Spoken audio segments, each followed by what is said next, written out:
ఇన్ని అష్టైశ్వర్యాలున్న తిరుమలలో ఒక్క చిన్న గంట మాత్రం ఉండదు. ఎందుకు?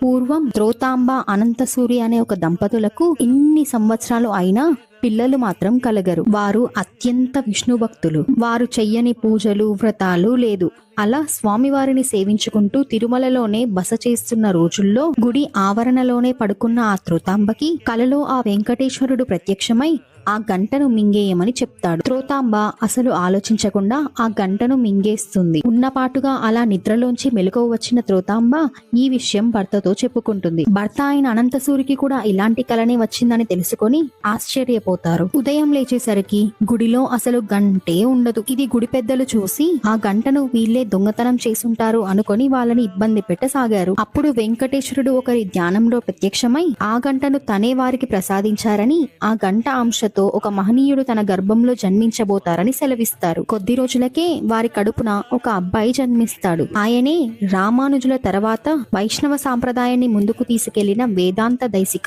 స్వామివారు గంటను వీరికిచ్చిన దానికి గుర్తుగా అప్పటి నుంచి ఇప్పటి వరకు తిరుమల ఆలయంలో గంటను పెట్టలేదు. ఆలయంలో నివేదన కానీ పూజలు కానీ జరిగినప్పుడు మండపంలో ఉండే పెద్ద గంటలు వాడతారు. ఇదే తిరుమలలో గంట వెనుకల ఉండే చిన్న కథ. నచ్చితే ఫాలో కొట్టండి, లైక్ చేయండి.